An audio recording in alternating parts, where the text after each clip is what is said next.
would your advice be for someone that might be listening that is on the fence about Christianity? How would you encourage them to apply a detective style approach to their own exploration of Christianity?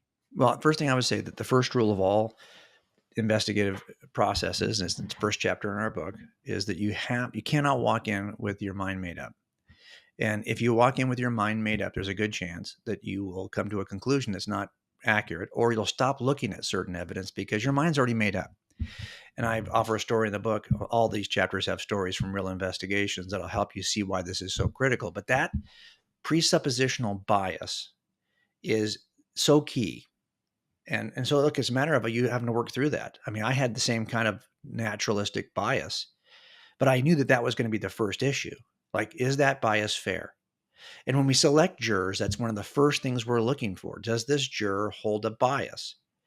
If so, we're not going to include that juror on the trial. This is true for the defense team also. If that juror has got a bias against anyone who's wearing a county jumpsuit, that person's not going to get on the jury either, because the defense team's not going to want them on the jury. So figuring out what your presuppositional biases are so you can level the field, that's super important. If you're seeking or you're just a skeptic, you have to ask yourself, and by the way, this is true for Christians too. We have to make sure that we're not so bought in because our family is a bunch of Christians that we have a bias in the opposite direction. So we have to be fair. And that being fair, I think, is if you look at the evidence fairly, I think you're going to come to the most reasonable inference. And I mean, that's been my experience. But I know when I say that, a lot of listeners who are not Christians are thinking, well, there you go. He just thinks that I'm biased. No, I'm not. I'm just know me. I know me as an unbeliever. I needed to be fair. And being fair is really tough if you have a strong bias that you've had your entire life. And when I say bias, I don't mean that you're like biased. I mean that you just have a presuppositional Right. foundation that you need to challenge. And so Right. that's what I'm talking about here. Yeah, if you go into just about anything thinking that you don't have some sort of bias that influences your thinking, you probably not thought about it hard enough. That's So, right. That's right. And we yeah. always say this. We're not looking for people who don't have opinions. Everyone's got opinions. The question is how willing are we to hold those with an open hand?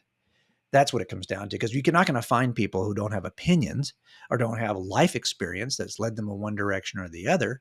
We're just looking for people who are fair. In other words, and I think this has been my work in the last year. I've realized this both with couples and marriage counseling that we've been doing and marriage training we've been doing. Also, just in terms of working with young people and making a case for the Christian worldview. I discovered this really a couple of years ago in modern research. This is in the next book. There's one attribute of human nature that if you adopt it, will change the way you thrive and flourish as a human. It'll improve your mental well-being. It'll improve your physical health. It'll improve your grades. It'll improve your goal achievement. It'll give you more wealth, more long-term invested wealth. It'll actually make you a better student, a better employer, a better employee. It will help you to determine truth from falsity better. And this attribute is surprising.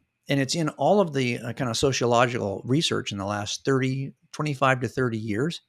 But it's an ancient principle that is Christian. And it's on the pages of the New Testament that we are now just kind of affirming, like we discovered it for the first time under modern sociological and counseling studies. And what is that attribute? It's humility. Yeah, it's a weird humility is the key to human flourishing on every one of those metrics in a way that is surprising to me, but it shouldn't be, because the Christian worldview stands on that one principle. The first step to becoming a Christian is to have to know that there is a God and you're not him. It's an act of humility in which you're willing to bend your knee to the Savior you need. And that is the thing that I think is so shocking, is that, well, not shocking, but it should be persuasive, that the Christian worldview, that the scriptures describe the world the way it really is. It describes humans the way we really are. And if you're investigating the case for Christianity, yet you don't possess humility, I don't care what you're investigating. I know this right away. I never impanel jurors that are experts in the area that I'm going to be describing in the case. So if I've got a case that hinges on this serological examination of blood evidence, There's no way I'm putting a serologist on my panel because that person's likely to think he knows or she knows more than the expert I'm going to call. It's really hard to teach people who have got so much training that they're no longer humble. They don't possess humility. So if I had one attribute I'm looking for in jurors, it's humility. Because then they might have a bias, they might have an opinion, but because they're humble, they recognize they can't hold on to it too tightly, and they're willing to hold it with an open hand. So if you are somebody who's listening to this and you're thinking, well, I like to investigate Christianity, ask yourself first, do you possess humility? Because humility is what's important at the beginning of every investigation. That makes a lot of sense. Makes a lot of sense.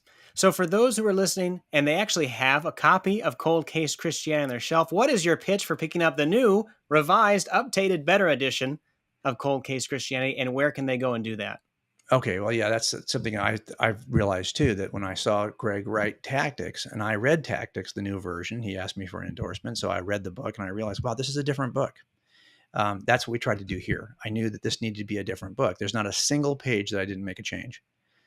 So I can say that right away. There's not a single page of this book that I did not make a change. We added so much new information, and everything I learned in the last 10 years from presenting the case in front of audiences, that's something you learn over time. And then I think, oh, there's a better way to say this. There's a faster way there's a more persuasive way to say it. Well, we went back and we included all that learning from stage presentations. We included all that in the book. So it's much more persuasive, I think. It's got a new postscript where we look at 12 objections to Cold Case Christianity that are usually offered, and we answer those. It's got a new kind of preface in which we talk about the role of evidence and how it works. And also, we've re-illustrated it with 300 new illustrations. So I think sometimes the illustrations are a more helpful approach for people to see it, especially when you're doing anything that's cumulative case, because cumulative cases are visually robust. And when you see the case, you go, oh, okay, that's for number one, I can remember it easier. And two, I get it. It's more persuasive that way. So what we try to do also is I get it. There's a lot of people who have bought this book. It's been very popular over the last 10 years. I'm really grateful for that. So I wanted to do something to kind of reward my gratitude on that issue. So what we did was we created a 30 session video curriculum. It is over 10 hours of content. It's the same class I teach at Gateway, now called Gateway. It used to be called Golden Gate Baptist Seminary. I teach at that seminary as well. And I just did this class last year. So I created the content really knowing that this book was coming. And I wanted to finally say, okay, here's the content from everything I've taught on apologetics in a 10-hour video course. And now we've also got it with all the outlines and fill-ins and all of that stuff. So it's got a PDF set that goes with it. We just want to give that to people who will buy the new book, because I think in the end, the goal for any book like this is to create better case makers. We've also created a 410 slide PowerPoint because so many people are teaching Cold Case Christianity in their churches, in their youth groups, in their small groups. So this is the most robust PowerPoint we've ever created for anything.